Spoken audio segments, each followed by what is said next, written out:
భారత వికలాంగుల పరిరక్షణ సమితి వికారాబాద్ జిల్లా అధ్యక్షుడిగా ప్రమాణ స్వీకారం చేసినటువంటి కోట్ల సుధీర్ గారికి భారత వికలాంగుల పరిరక్షణ సమితి తెలంగాణ రాష్ట్ర కమిటీ పక్షాన ప్రత్యేకంగా శుభాకాంక్షలు తెలియజేస్తూ, మరి ఈ రాష్ట్రంలో మా కాంగ్రెస్ పార్టీ అధికారంలోకి వస్తే అదే నెల నుంచి వికలాంగుల పెన్షన్ అన్నింటినీ కూడా 6,000 రూపాయలు ఇస్తామని చెప్పేసి, అదేవిధంగా ఈ తెలంగాణ రాష్ట్రంలో మా కాంగ్రెస్ పార్టీ అధికారంలోకి వస్తే ఈ రాష్ట్రంలో ఉన్నటువంటి వికలాంగులందరికీ కూడా ఆర్టీసీలో 100% ఉచిత ప్రయాణ సౌకర్యం కల్పిస్తామని చెప్పేసి, అదేవిధంగా ఈ తెలంగాణ రాష్ట్రంలో కాంగ్రెస్ పార్టీ అధికారంలోకి వస్తే ఈ రాష్ట్రంలో ఉన్నటువంటి వికలాంగుల బ్యాక్లాగ్ ఉద్యోగాలన్నింటినీ కూడా భర్తీ చేస్తామని చెప్పేసి, ముఖ్యంగా ఈ తెలంగాణ రాష్ట్రంలో వికలాంగుల సమాజం మీద దాడులు పెరిగిపోతున్నాయి.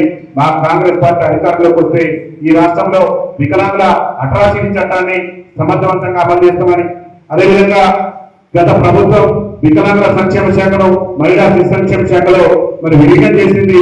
దాన్ని ప్రత్యేకమైనటువంటి శాఖగా మేము గుర్తించి వికలాంగుల సంక్షేమ శాఖను ప్రత్యేక శాఖగా గుర్తిస్తామని, ముఖ్యంగా తెలంగాణ రాష్ట్ర స్థానిక సంస్థల ఎన్నికల్లో మరి వికలాంగులకు కూడా జనాభా తమాషా ప్రకారం రాజకీయ రిజర్వేషన్ కల్పిస్తామని చెప్పేసి ప్రస్తుతం మన రాష్ట్ర ముఖ్యమంత్రి నాటి పిసిసి అధ్యక్షులు రేవంత్ రెడ్డి గారు అసెంబ్లీ ఎన్నికల సమయంలో అనేక బహిరంగ సభల్లో అనేక వేదికల్లో చెప్పడంతో పాటు వాళ్ళ కాంగ్రెస్ పార్టీ అభయాస్త్రం ఎన్నికల మేనిఫెస్టోలో 29 అంశాల్లో పేర్కొన్నారు. ఇవాళ వికారాబాద్ గడ్డ నుంచి ఈ పోతురా సుధీర్ గారి ప్రమాణ స్వీకారోత్సవం వేదిక నుంచి రాష్ట్ర ముఖ్యమంత్రి రేవంత్ రెడ్డి గారికి ఒకటే విజ్ఞప్తి చేస్తున్నాం. మీరు హామీ నుంచి దాదాపు 3 ఏళ్ల పరిపాలన పూర్తిగా వస్తున్నది.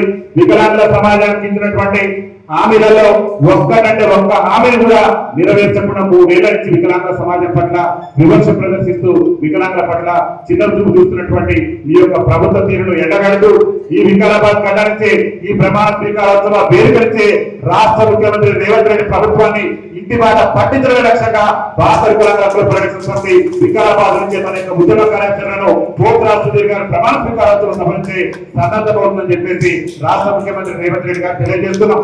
ఇవాళ వికలాంగుల సమాజాన్ని మేము పింఛన్లు పెంచుతామని చెప్పేసి, మేము ఆర్టీసీలో ఉత్తర రవాణా ఇస్తామని చెప్పేసి, చట్టసభలలో వికలాంగులకు ప్రాతినిధ్యం ఇస్తామని చెప్పేసి రాష్ట్ర ముఖ్యమంత్రి రేవంత్ రెడ్డి గారు ఎన్నికల మేనిఫెస్టోలో హామీ ఇస్తే, అరే ముఖ్యమంత్రిగా పిసిసి అధ్యక్షుడు హోదాలో ఈ రేవంత్ రెడ్డి గారు హామీలు ఇస్తున్నారు.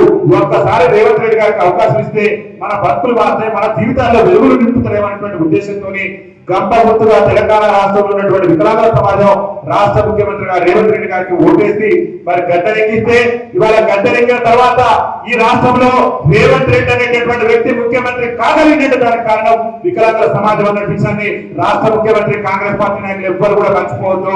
ఈ రాష్ట్రంలో ఉన్నటువంటి పింఛన్దారుల ఓట్లతో ఇవాళ కాంగ్రెస్ పార్టీ అధికారంలోకి వచ్చింది. ఇవాళ అధికారంలోకి వచ్చి 3 ఏళ్లు పూర్తయినా కానీ అదే ఎన్నికల ముందేమో పిసిసి అధ్యక్షులు హోదాలో అనేక బహిరంగ సభలో అనేక వేదికల్లో మేము అధికారంలోకి వస్తే అదే నుంచి 6,000 రూపాయలు పింఛన్ ఇస్తారని చెప్పినటువంటి రాష్ట్ర ముఖ్యమంత్రి రేవంత్ రెడ్డి గారిని ఈ వికారాబాద్ గడ్డ నుంచి వికలాంగుల సమాజం ప్రశ్నిస్తుంది. అయా రేవంత్ రెడ్డి గారు ఎడిపోయింది 6,000 రూపాయలు కాబట్టి రేవంత్ రెడ్డి గారు మీరు ఎప్పుడైతే అధికారంలోకి వచ్చినప్పటి నుంచి 6,000 రూపాయలు ఇస్తున్నారో బకాయిలతో సుతం మా పింఛన్లు చెల్లించేంత వరకు ఈ ప్రభుత్వం మీద మా యొక్క పోరాటం ఆగబోదు. నువ్వు కనుక మా సమస్యలు పరిష్కరించకుంటే నిన్ను ఇంటి బాట పట్టించేది కూడా ఈ వికారాబాద్ నుంచి మా యొక్క ఉద్యమ కార్యాచరణ కూడా సిద్ధం చేస్తాం. ఇవాళ రేవంత్ రెడ్డి గారు చెప్పిండు, అరే ఈ రాష్ట్రంలో వికలాంగుల మీద దాడులు జరిగిపోతున్నాయి, మా కాంగ్రెస్ పార్టీ అధికారంలోకి వస్తే ఈ రాష్ట్రంలో వికలాంగుల అట్రాసిటీ చట్టాన్ని సమర్థవంతంగా అమలు చేస్తామని చెప్పిండు. రేవంత్ రెడ్డి ప్రభుత్వంలో సీనియర్ ఐఏఎస్ అధికారిగా ఉన్నటువంటి స్మితా సబర్వాల్ గారు వికలాంగులు సివిల్స్ పనికిరారు, మెయిన్స్ పనికిరారు అని చెప్పేసి వికలాంగుల సమాజాన్ని కించపరిచే విధంగా వ్యాఖ్యలు చేస్తే ఈ రాష్ట్ర ముఖ్యమంత్రి రేవంత్ రెడ్డి కనీసం ఆ మీద చర్యలు తీసుకోలేదు. అరే ఎన్నికల మేనిఫెస్టోలో మమ్మల్ని నమ్మబడికి మా ఓట్లు వేసుకొని గద్దెనెక్కి ఇవాళ ముఖ్యమంత్రిగా ఈ రాష్ట్రానికి చలామణి అవుతూ నువ్వు ఏం చెప్పినవయ్యా చట్టాన్ని అమలు చేస్తానని చెప్పేసి చట్టాన్ని అమలు చేయకుండా స్పీకర్ సభల మీద చట్టాన్ని అమలు చేస్తానని చెప్పినటువంటి రాష్ట్ర ముఖ్యమంత్రి రేవంత్ రెడ్డి గారు ఎందుకు చర్యలు తీసుకోలేదని చెప్పేసి ఈ వికారాబాద్ గడ్డ నుంచి మా పోతురా సుధీర్ గారి ప్రమాణ స్వీకారోత్సవ సభ నుంచి రాష్ట్ర ముఖ్యమంత్రి రేవంత్ రెడ్డి గారిని మేము ప్రశ్నిస్తున్నాం. అలా రేవంత్ రెడ్డి గారు చెప్పింది చట్టాన్ని అమలు చేస్తానని మిగతా సభల మీద ఎందుకు చర్యలు తీసుకోలేదని వేదిక అడుగుతున్నది.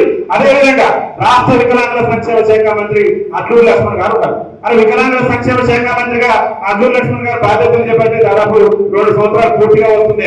ఆయన బాధ్యతలు చేపట్టిన కాంచి అడ్లూరి లక్ష్మణ్ గారు కూడా అడుగుతున్నారు, అయ్యా అడ్లూరి లక్ష్మణ్ గారు మీరు రాష్ట్ర మంత్రిగా వచ్చి వికలాంగులకు ఒరగబెట్టింది, మీరు రాష్ట్ర మంత్రిగా కొనసాగండి కానీ ఆ వికలాంగుల సంక్షేమ శాఖ మంత్రి పదవికి మీరు రాజీనామా చేయాలని చెప్పేసి వికారాబాద్ గడ్డ వేదిక నుంచి మీరు డిమాండ్ చేస్తారు. అది ఒక్కటంటే ఒక హామీని అమలు చేయించలేకపోతే మా మహిళా సోదరులకు ఫ్రీ ఇచ్చినటువంటి మీ ప్రభుత్వం వికలాంగుల సమాజానికి వచ్చేసరికి అరే ఎన్టీ రామారావు ముఖ్యమంత్రి ఉన్నప్పటి నుంచి 50% రాయితీతోని ఈ రాష్ట్రంలో ఉమ్మడి ఆంధ్రప్రదేశ్ లో ప్రయాణం చేసినటువంటి చరిత్ర మాది. ఇవాళ మహిళా అమ్మలకు అక్కలకు చెల్లెలకు ఉచితం ఇచ్చి మాకు ఉచితం ఇవ్వకుండా మా పట్ల ఎందుకు వివక్ష ప్రదర్శిస్తున్నారు? రాష్ట్ర ముఖ్యమంత్రి రేవంత్ రెడ్డి ప్రభుత్వానికి చిత్తశుద్ధి ఉంటే రాష్ట్ర మంత్రి పొన్నం ప్రభాకర్ గారు కూడా అనేక సందర్భాల్లో అనేక వేదికల్లో కూడా వారు కలిసి వినతి పత్రాలు మెమోరాండాలు సమర్పించడం కానీ ఫలితం లేదు. పొన్నం ప్రభాకర్ గారు అసెంబ్లీలో ప్రతిపక్షం గంభీరంగా ఒప్పుకునేటువంటి ప్రయత్నం చేస్తారు. మేము అది చేస్తున్నాం ఇది చేస్తున్నాం అని గొప్పలు చెప్పుకునేటువంటి ప్రయత్నం చేస్తున్నారు. ఇవాళ వికలాంగుల సమాజం పొన్నం ప్రభాకర్ గారు మీ ప్రభుత్వాన్ని మీ పరిపాలన చూసి చీకొడుతున్నది మిమ్మల్ని తల్లికొట్టేటటువంటి రోజులు కూడా దగ్గర పడ్డాయి. పొన్నం ప్రభాకర్ గారికి చిత్తశుద్ధి ఉంటే వెంటనే ఆఫీసులు వికలాంగుల సమాజానికి ఉచిత ప్రయాణ సౌకర్యం కల్పించే విధంగా వెంటనే చర్యలు తీసుకోవాలి. కానీ మహిళలకు ఇచ్చి మా సమాజం పట్ల వివక్ష ప్రదర్శిస్తున్నప్పుడు వికలాంగుల హక్కుల చట్టం కింద రేవంత్ రెడ్డి గారి మీద కూడా కేసు నమోదు చేయాల్సినటువంటి అవసరం ఉండాలి. అతి త్వరలోనే ఆ పోరాటానికి కూడా సిద్ధం కాబోతుంది. రేవంత్ రెడ్డి గారిగా మంత్రి అడ్డూరి లక్ష్మణ్ సొంత నియోజకవర్గంలో కూడా అరే ఇందాక మన లక్ష్మి మన సోదరు లక్ష్మి తన గోడు చెప్పుకుంది అక్కడే నా గోడు కూడా చెప్పుకుందానని చెప్పేసి మరి జగిత్యాల జిల్లా కలెక్టరేట్ లో మన వికలాంగుల సోదరుడు అయా నాకు బండి లేదు అయా నేను నడవలేకపోతున్నాను నిరుపేద వికలాంగుడిని నాకు సాయం చేయండి అని చెప్పేసి మన వికలాంగుల సోదరుడు కలెక్టరేట్ పోయి గోడు చెప్పుకుందానని పోతే పోలీసులతో వీడ్చుకెళ్ళినటువంటి చరిత్ర ఈ రేవంత్ రెడ్డి ప్రభుత్వాన్ని. అంటే వికలాంగుల ఓట్లతో గద్దెనెక్కి వికలాంగుల ఓట్లతో అధికారంలోకి వచ్చి వికలాంగుల సమాజం సమస్యల గురించి కలెక్టర్ గారు చెప్పుకుంటానని చెప్పి జగిత్యాల జిల్లాలో పోలీసులతో ఈడ్చుకెళ్ళినటువంటి ప్రభుత్వం ఇది కాదా రేవంత్ రెడ్డి గారు? అయ్యా అడ్డూరి లక్ష్మణ్ గారు ఆ రోజున మీరు బాధ్యత వహించి ఆ పోలీస్ అధికారుల మీద చర్య తీసుకుని ఉంటే బాగుండేది. నేటి వరకు కూడా పోలీసు అధికారుల మీద చర్య తీసుకోలేదు. వికలాంగుల హక్కుల చట్టాన్ని అమలు చేస్తున్న గొప్పలు చెప్పి ఎడిపోయింది నీ హక్కుల చట్టం ఎక్కడ పోయింది నీ హామీ అని చెప్పేసి రాష్ట్ర ముఖ్యమంత్రి రేవంత్ రెడ్డి గారిని ప్రశ్నిస్తున్నాం. వికలైనా ఈ వికారాబాద్ గడ్డ వేదికైనా మా పోతురాజు సుధీర్ గారి ప్రమాణ స్వీకారోత్సవం సవరించైనా మీకు విజ్ఞప్తి చేస్తున్నాం. ప్రభుత్వానికి ఇంకా సమయం ఉన్నది కానీ వికలాంగుల సమాజం ఈ రాష్ట్రంలో సాధించాలని పింఛన్లతో దుర్భరమైనటువంటి జీవితాలు నరకయాత్ర అనుభవిస్తున్న రాష్ట్ర ముఖ్యమంత్రి గారు మా సమస్యలు మా బాధ మా వేదం మీకు పట్టదా మా ఉసురు మీకు తగిలేటటువంటి రోజు కూడా ఉన్నది. అసలే కాదు ఎక్కడ కూడా చట్టసభలకు ఎల్లకుండా భవిష్యత్తులో మీ రాజకీయ సమాజం వికలాంగుల సమాజం అని చెప్పేసి ఈ వికారాబాద్ నుంచి చెప్తున్నాం. వికలాంగుల సమాజాన్ని స్మరిస్తే ఏ రాజకీయ పార్టీలకైనా పుట్టగతులు ఉండవు అని చెప్పేసి రాష్ట్ర ముఖ్యమంత్రి రేవంత్ రెడ్డి గారు చెప్తున్నాం. మీకు చిత్తశుద్ధి ఉంటే ఎన్నికలు హామీ మేరకు తక్షణమే వికలాంగుల పింఛన్ 6000 రూపాయలు చేయాలి.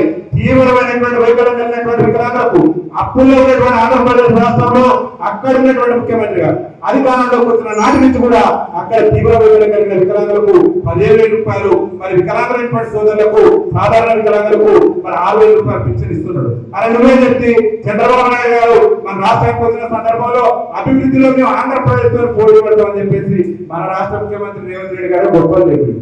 ఆయన అభివృద్ధిలో పోటీ పడాల్సిన అవసరం లేదు కానీ వికలాంగుల సంక్షేమ విషయంలో పోటీ పడాలి. అని అభివృద్ధిలో పోటీ పడాలని చెప్పినట్టు ఆంధ్రప్రదేశ్ లో 6000 రూపాయల పింఛన్ వికలాంగులకు ఇస్తుంటే నువ్వెందుకు ఇవ్వలేకపోతున్నావు? ఈ వికలాంగుల సమాజానికి వికారాబాద్ గడ్డ మీద మా పోతురాజు సుధీర్ గారి ప్రమాణ స్వీకారంతో సభలో ఉన్నటువంటి వికలాంగుల సమాజానికి నువ్వు సమాధానం చెప్పాలి. తెలంగాణ సమస్త వికలాంగుల సమాజానికి నువ్వు సమాధానం చెప్పాలి. అలా అప్పుల్లో ఉన్న ఆంధ్రాలో 6000 ఇస్తున్నారు. అప్పుల్లో ఉన్న ఆంధ్రాలో తీవ్ర వైకల్యం కలిగినటువంటి వికలాంగులకు 15000 రూపాయలు ఇస్తున్నారు. నువ్వు మాత్రం పబ్బం కట్టుకునేటటువంటి ప్రయత్నం చేస్తున్నావు. మాయమాటం చెప్పి మా ఓట్లను కొల్లగొట్టి మా ఓట్లతో అధికారంలోకి వచ్చి మా సమాజాన్ని పూర్తి స్థాయిలో విస్మరిస్తున్నారు.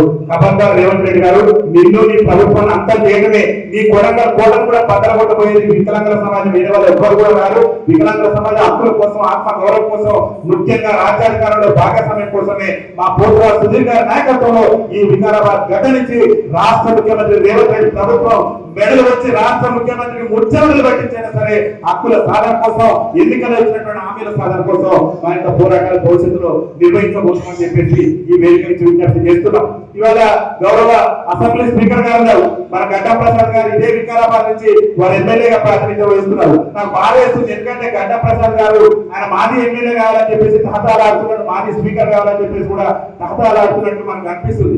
ఎందుకంటే తెలంగాణ రాష్ట్రంలో 30 లక్షల మంది వికలాంగుల సమాజం అనేకమైనటువంటి సమస్యలతో అల్లాడిపోతుంటే ప్రతిపక్షాలు వాయిదా తీర్మానం ఇస్తున్నాయి. అయా స్పీకర్ గారు ఈ రాష్ట్రంలో వికలాంగుల సమాజం మన అనేకమైనటువంటి సమస్యలు ఎదుర్కొంటున్నది. మీ కాంగ్రెస్ పార్టీ కూడా వారికి అనేకమైనటువంటి హామీలు ఇచ్చింది. ఆ హామీలకు సంబంధించి వికలాంగుల సమస్యలకు సంబంధించి అసెంబ్లీలో చర్చ జరపండి అని చెప్పేసి ప్రతిపక్ష పార్టీలు వాయిదా తీర్మానం ఇస్తే తిరస్కరించినటువంటి చరిత్ర ఈ ఘటం ప్రసాద్ గారిది. ఘటం ప్రసాద్ గారికి వికలాంగుల వృత్తులు జరగకుండా ఉండదా? ఘటం ప్రసాద్ గారు భవిష్యత్తులో కూడా మాజీ అసెంబ్లీ స్పీకర్ గారు మిగిలిపోతారు. ఈ వికారాబాద్ గడ్డ మీద వికలాంగుడే శాసనసభకు పోయేటటువంటి రోజు కూడా తీసుకురాకపోతున్నాం. మన సుధీరన్న నాయకత్వంలో రేపు సుధీరన్న అసెంబ్లీకి పంపిన ఆశ్చర్యపోవడం అవసరం లేదు. అంటే మనందరూ కూడా సంఘటితంగా రాజ్యాధికారం వైపు మనం అడుగులేదని చెప్పేసి కూడా మీ అందరికీ విజ్ఞప్తి చేస్తున్నాం. దయచేసి గడ్డ ప్రసాద్ గారిని గద్దెదించాలన్నా, రేవంత్ రెడ్డి ప్రభుత్వాన్ని గద్దెదించాలన్నా మనందరం కూడా హక్కుల సాధన కోసం, ఆత్మ గౌరవం కోసం, ముఖ్యంగా చట్టసభలలో ప్రాతినిధ్యం కోసం ఈ మధ్యన మన దేశం కొడంగల్లో జూన్ 2 తెలంగాణ రాష్ట్ర ఆవిర్భావ దినోత్సవం రోజున అరవులు పట్టించుకొని రాష్ట్రంలో మా బ్యాక్లాగ్ ఉద్యోగాలు భర్తీ చేస్తారని చెప్పినావు. రాష్ట్రంలో అనేక మంది మా వికలాంగుల విద్యార్థులు పిహెచ్డీ చేసి బతుకు జీవడానికి ఉద్యోగ ఉపాధి అవకాశాల కోసం రోడ్లపై తిరిగేటటువంటి అద్భుతమైనటువంటి పరిస్థితి రాష్ట్ర ముఖ్యమంత్రి గారు దయచేసి మా బ్యాక్లాగ్ ఉద్యోగాలు భర్తీ చేయండి అని చెప్పేసి కొడంగల్ వేదిక మీద, కొడంగల్ గడ్డ మీద రాష్ట్ర ముఖ్యమంత్రికి అరగుండు కొట్టించి నిరసన జరిపి రాష్ట్ర ముఖ్యమంత్రి మెడలు వస్తే నిన్న మొన్న నోటిఫికేషన్ కూడా వచ్చింది. అతి త్వరలోనే మన వికలాంగుల బ్యాక్లాగ్ ఉద్యోగాలకు కూడా భర్తీ రాబోతుంది. అలా పోరాటం చేసి అనేకమైనటువంటి కేసులు ఎదుర్కొంటూ చేరుకోవాలి వికలాంగుల సమాజం కోసం భారత వికలాంగుల. Hi, I'm here Lohit Kumar. Please subscribe Jawab TV, share it, like it, comment it.